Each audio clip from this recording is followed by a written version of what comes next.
Monthly predictions के साथ हम इस नई सीरीज़ की शुरुआत भी कर रहे हैं, जिसमें कि बात करेंगे कि जून का पूरा महीना आप सबके लिए कैसा रहने वाला है। जून 2024 इसलिए भी इम्पोर्टेंट है क्योंकि इस महीने में एक बड़ा प्लैनेट रेट्रोग्रेड होने जा रहा है। मैं बात कर रही हूँ सैटर्न की, शनि की। शनि जो है 29 जून को इसी राशि में यानी कि एक्वेरियस में अपनी खुद की राशि में रेट्रोग्रेड हो जाएंगे और ये होगा रात को 11:49 पर।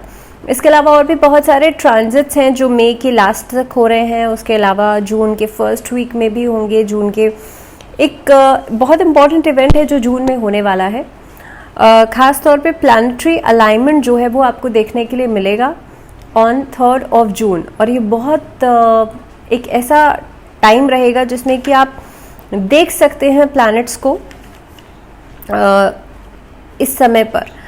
और 3 जून को mercury, Mars, Jupiter, Saturn, Uranus और नेपच्यून जो हैं ये अलाइन करेंगे स्काई के अंदर, तो आसमान में आप देख सकते हैं इन प्लैनेट्स को।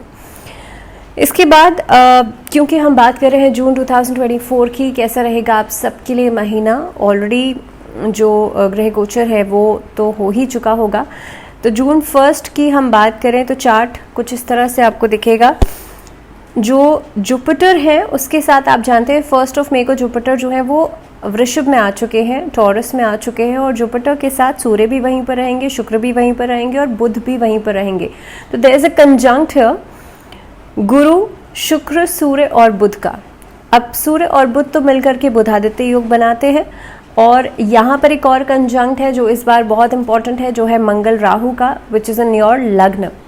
लग्न यानी कि आपका जो सेंटर ऑफ द चार्ट है वहाँ पर रहेगा। इसकी सीधी सीधी दृष्टि जो है सप्तम भाव पर जाएगी। मंगल और राहु मिलकर के अंगारक योग बनाते हैं, जो कि कहीं ना कहीं पे आप देखेंगे इसके अलग अलग इम्पैक्ट्स देखने के लिए मिलते हैं अलग अलग हाउसेस में। अब क्योंकि शनि जो है वो 29 जून को वक्री हो रहे हैं और शनि रहेंगे आपके 11th हाउस में। 11th हाउस से बैठ करके मंगल पर भी दृष्टि डाल रहे हैं। इसके बारे में मैं बात करूंगी कि इसका क्या कुछ इम्पैक्ट पड़ेगा। और केतु जो है आपके 7th हाउस में रहने वाले हैं। अब 7th हाउस काफ़ी हद तक इम्पॉर्टेंट होता है। यहाँ से आप अपना जो बिजनेस है वो देखते हैं। इसके अलावा जो आपकी पर्सनल लाइफ है, ख़ासतौर पे आपकी जो मैरिड लाइफ है वो भी 7th हाउस से ही देखी जाती है, क्योंकि मंगल राहु की दृष्टि भी पड़ रही है, साथ ही में केतु भी यहीं पर बैठे हुए हैं। तो एक खास तरह का इम्पैक्ट जो है आपके ऊपर दिखेगा इन प्लैनेटरी पोजीशंस का ड्यूरिंग दिस मंथ। लेकिन सबसे पहले कार्य क्षेत्र की बात करते हैं। तो देखिए, दशम भाव के स्वामी जो शनि है वो बैठे हैं 11th हाउस में, यानी कि लाभ स्थान में बैठे हैं। और यहाँ से बैठ करके आप देखेंगे, क्योंकि एकादश भाव में बैठ गए हैं शनि, तो आपको लाभ तो देंगे। यहाँ से आपको अलग अलग रिसोर्सेज से पैसा तो आएगा। इनफैक्ट आपके लिए नई अपॉर्चुनिटीज़ मिलती हुई नजर आएंगी। लेकिन शनि जो है एक स्लो मूविंग प्लैनेट है, बहुत धीमी गति से चलते हैं। और अगेन अगर मैं बात करूं कि शनि किन किन चीज़ों को दर्शाते हैं, तो शनि हार्डवर्क को दर्शाते हैं, मेहनत बहुत ज़्यादा करवाएंगे आपसे। तो ऐसा बिल्कुल भी नहीं है कि आप शॉर्टकट्स अपना सकते हैं इस अवधि के अंदर, बिकॉज कई बार पीपल थिंक दैट ये काम इस तरह से नहीं हो रहा है तो इस तरह से हो जाएगा। So people try to take shortcuts, लेकिन यहाँ पर वो चीज़ नहीं चलने वाली है। आप लोगों को मेहनत करनी पड़ेगी और मेहनत करके ही आपको अच्छे रिजल्ट्स मिलेंगे। इस अवधि के अंदर वरिष्ठ जो हैं आपके जो सीनियर्स हैं, आपसे जो उच्च अधिकारी हैं, उनका समर्थन आपको पूरा मिलेगा। और काफ़ी हद तक देखिए, अगर लंबे समय से आपकी उनसे नहीं बन रही थी तो ये अवधि ऐसी है कि आपकी उनसे तालमेल बहुत अच्छी बननी शुरू हो जाएगी। इनफैक्ट जो लोग बहुत लंबे समय से प्रमोशन की उम्मीद लगाए बैठे थे, इस महीने की शुरुआत प्रमोशंस लेकर के आ सकती है। इस अवधि के अंदर हो सकता है कि आपके कुछ अधिकारी वर्ग ऐसे हो सकते हैं जो कि बहुत ऊपरी दिखावा ना करें, आपको देख करके आपकी बहुत ज़्यादा सराहना ना करें, बट इंटरनली कहीं ना कहीं पे आपका एक तालमेल बहुत अच्छा बना रहेगा उनके साथ। तो वो इंटरनल फ्रंट पे आपको सपोर्ट ज़रूर करेंगे। अब दूसरी बात, छठे भाव के स्वामी बुध जो है दूसरे भाव में शुक्र, बृहस्पति और सूर्य के साथ रहेंगे, जिसकी वजह से विरोधी जो है आपके वो धीरे धीरे करके पीछे छूटते चले जाएंगे। अब इस अवधि में क्योंकि हम कामकाज की बात कर रहे हैं, आपके सहकर्मी जो हैं आपको आर्थिक मदद दे सकते हैं, इफ़ यू वांट ओनली। मैं ये नहीं कह रही हूँ आपको आर्थिक मदद की ज़रूरत पड़ेगी, लेकिन हाँ, जिन लोगों को पड़ेगी, बिकॉज हर किसी का लग्न चार्ट तो अलग अलग होता है ना, हर किसी का डेट ऑफ बर्थ अलग है, कुंडली अलग है, तो ज़रूरी नहीं है कि सबके ऊपर बहुत सारी चीज़ें अप्लाई होती हैं। तो जिन लोगों के लिए ऐसे योग बनते हैं कि आपके लिए आर्थिक स्थिति आपकी ख़राब है, आर्थिक मदद की ज़रूरत पड़ेगी, उन लोगों को आपके जो सहकर्मी हैं, आपके जो साथ काम करने वाले लोग हैं, उनसे कुछ ना कुछ मदद मिल सकती है। In fact now this is the time, अगर आप इस अवधि के अंदर बात करूं, ख़ास तौर पे आपका जो वर्किंग प्रोफाइल है वो बदल सकता है। अगर आप कहीं पर नौकरी करते हैं, बिजनेस करने के बारे में सोच सकते हैं, बिजनेस कर रहे हैं उसको एक्सपांड करने के बारे में सोच सकते हैं। तो इन ऑल अगर मैं देखूं तो आपके कामकाज के लिहाज से समय बेहतर दिखाई दे रहा है। इस अवधि में आपके जो पार्टनर्स हैं वहाँ पे थोड़ा सा प्रॉब्लम आती हुई नज़र आती है। एक तो पार्टनरशिप में काम बहुत ज़्यादा सफलता नहीं दिलाएगा। दूसरी बात, अगर किसी तरह का कोई नई पार्टनरशिप्स करने के बारे में सोच रहे हैं, उसमें भी बहुत सोच समझ के डीलिंग कीजिएगा। इनफैक्ट अगर कहीं पर आप पार्टनरशिप में पैसा इन्वेस्ट करने के बारे में सोच रहे हैं, तो आई वुड से कि अगर नहीं ये चीज़ आपके लिए टल सकती है तो बेशक से टाल दीजिए। बिकॉज यहाँ पर कोई भी काम पार्टनरशिप में करेंगे, वहाँ लड़ाई झगड़ा, वाद विवाद, इस तरह की समस्याएं होंगी और अल्टीमेटली काम जो है वो नहीं बन पाएगा। इन केस आप ऑलरेडी पार्टनरशिप में काम कर रहे हैं और भाई आपके लिए इम्पोर्टेंट है, ज़रूरी है, आप छोड़ ही नहीं सकते हैं, तो कोशिश ये कीजिएगा कि एक ट्रांसपेरेंसी ज़रूर मेंटेन कीजिएगा एंड बी वेरी श्योर कि आप क्या कह रहे हैं। अपनी कमिटमेंट्स को बहुत सोच समझ कर करें, अपने वर्ड्स को बहुत देख समझ कर बोलें। ऐसा नहीं है कि आपने कुछ भी बोल दिया, कुछ भी कह दिया। So be very sure whatever you are saying. आर्थिक स्थिति की मैं बात करूं तो यहाँ पर देखिए उतार चढ़ाव वाले परिणाम दिखाई देते हैं। तो राहु जो है आपके द्वादश में रहने वाले हैं, इसकी वजह से आप देखेंगे खर्चे जो हैं वो बढ़ते हुए नजर आएंगे। इस अवधि के अंदर दूसरे भाव में सूर्य, बृहस्पति, शुक्र और बुध की उपस्थिति जो है आपके जितने भी प्रयास आप कर रहे हैं वहां से कहीं ना कहीं पे बचत दिखाई देती है। और इस अवधि के अंदर बैंकिंग सेक्टर से जुड़े हुए लोगों के लिए समय अच्छा है। जो लोग शेयर मार्केट में इन्वेस्ट करते हैं उनके लिए अच्छा है।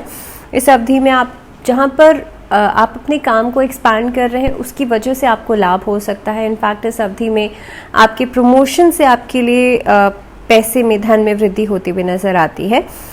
निवेश को बहुत सोच समझ के कीजिएगा आफ्टर 25 ऑफ जून। स्वास्थ्य के लिहाज से बात की जाए तो देखिए तो इस अवधि के अंदर जो मंगल हैं आपकी राशि के स्वामी है, लग्न में ही बैठे हैं। तो सबसे पहली चीज़ तो आपके अंदर एक एनर्जी जो है वो पूरे महीने में रहने वाली है। आपके अंदर एक तंदुरुस्ती भी रहेगी और काफ़ी हद तक फिटनेस को लेकर के आप ज़्यादा पैशनेट रहने वाले हैं ड्यूरिंग दिस मंथ।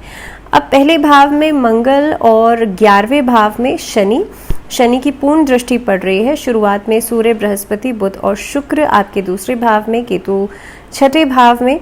और इस अवधि के अंदर शारीरिक समस्याएं धीरे धीरे करके बढ़ेंगी। ऐसा नहीं होगा इनिशियली आपके सामने कुछ बड़ी प्रॉब्लम आ जाए, लेकिन हाँ छोटी छोटी प्रॉब्लम्स जो हैं जैसे आंखों में जलन की समस्या, एड़ी में दर्द की समस्या, एंकल में प्रॉब्लम या पैरों में दर्द जैसी समस्या, इस तरह की प्रॉब्लम्स जो है वो परेशान कर सकती हैं। शुक्र 12 जून को आपके तीसरे भाव में आ जाएंगे, 14 जून को बुध भी और 15 जून को सूर्य भी आपके तीसरे भाव में आ जाएंगे। और यहाँ से आप लोग देखेंगे लगभग second half of the month जो है यहाँ से आपकी हेल्थ इश्यूज कम होना शुरू हो जाएंगे। रिलेशनशिप्स की अगर मैं बात करूं तो वैवाहिक जीवन में खास तौर पे इस अवधि के अंदर जो जीवन साथी के साथ आपकी तालमेल अभी तक नहीं बन पा रही थी, धीरे धीरे करके बेहतर होना शुरू होगी। हालांकि प्रथम भाव में मंगल बैठ करके सप्तम भाव पर पूर्ण दृष्टि डाल रहे हैं। इस अवधि के अंदर छोटी छोटी बातों पर बार बार इश्यूज उठ सकते हैं। ऐसा नहीं होगा भाई इनिशियली ही एक लंबा स्ट्रेच लड़ाई झगड़े में या वाद विवाद में बीतेगा, लेकिन छोटी छोटी बातों पर बार बार इश्यूज उठ सकते हैं। 12 जून के बाद जब शुक्र दूसरे भाव से निकलकर तीसरे भाव में आएंगे तब आप अपने जीवन साथी के साथ किसी यात्रा पर जा सकते हैं और यात्रा के बीच में आप देखेंगे आपस में कंपैटिबिलिटी आप लोगों को दिखाई देगी। तो वैवाहिक जीवन में इस महीने के अंदर अगर मैं ओवरऑल बात करूं तो एक थोड़ा सा अप एंड डाउन वाली सिचुएशन रहेगी। ऐसा नहीं है कि पूरा महीना खराब ही जाएगा, ऐसा नहीं है पूरा महीना अच्छा ही जाएगा, लेकिन हाँ कुछ वेरिएशंस आप लोगों के लिए दिखाई देती हैं। श्री सूक्त जी का पाठ घर में करने से आप लोग देखेंगे घर में फैमिली रिलेटेड इश्यूज जो हैं वो खत्म होंगे। पारिवारिक जीवन के लिहाज से अगर देखा जाए तो दूसरे भाव में जिस तरह से अलग अलग ग्रहों की स्थिति बन रही है, शुक्र, सूर्य, बुध और बृहस्पति भी यहीं पर बैठे हुए हैं। कुटुंब को लेकर के महत्वपूर्ण मुद्दे उन पर बातचीत, उन पर विचार विमर्श, इस तरह की जो समस्याओं को सुलझाने वाला एक प्रोसेस है वो शुरू हो सकता है। इस अवधि में आप लोगों के लिए एक लाइफस्टाइल में बदलाव दिखाई देता है, सो मे बी आप उस चीज़ की शुरुआत कर सकते हैं। इस अवधि के अंदर कोई पुरानी संपत्ति के बिकने से जो पैसा है पारिवारिक सदस्यों में वो बढ़ सकता है। माता पिता की सेहत बेहतर हो रही है। इस अवधि में भाई बहन आपके लिए बहुत मददगार साबित होंगे, लेकिन क्योंकि प्रथम भाव में मंगल है तो थोड़ा सा उग्र स्वभाव आपको बना सकते हैं, तो जल्दबाजी में कोई भी निर्णय लेने से बचिएगा। अगर मैं बात करूं स्टूडेंट्स की, तो देखिए स्टूडेंट्स के लिए इस महीने के अंदर थोड़ा सा एक्स्ट्रा एफर्ट तो डालना ही पड़ेगा, लेकिन साथ ही साथ में ओवर कॉन्फिडेंट होने से बचेगा और बिना वजह किसी के साथ भी बहस करने से बचेगा। क्या करना है आप लोगों को इस अवधि के अंदर? सूर्याष्टक का पाठ करना आप लोगों के लिए अच्छा रहेगा, डेली करेंगे तो बहुत अच्छा रहेगा। रविवार के दिन बेल पत्र का वृक्ष लगाना या बेल का वृक्ष लगाना आप किसी मंदिर के आसपास लगा सकते हैं, ये बहुत अच्छा है, इसको आप ज़रूर कीजिएगा। You can do it. शुक्ल पक्ष के किसी भी रविवार के दिन आप इस उपाय को कर सकते हैं और कोशिश करें शनिवार के दिन, सैटरडे के दिन किसी भी मंदिर में जाकर के जो साफ़ सफाई की चीज़ें होती हैं, आपने झाड़ू जो है वो दान कर दी, कुछ भी मॉपिंग के लिए कुछ दान कर दिया, इस तरह की साफ़ सफाई से जुड़ी हुई जो चीज़ें हैं वो आप दान कर सकते हैं। मेक श्योर कि आप ये सैटरडे के दिन करेंगे। तो ये कुछ रेमेडीज़ हैं, कुछ उपाय हैं जो कि इस महीने में आप लोग अपना सकते हैं। और इसी के साथ इस वीडियो में फ़िलहाल इतना ही। दीजिए इजाज़त, लेकिन जुड़े रहिए चैनल के साथ। नमस्कार।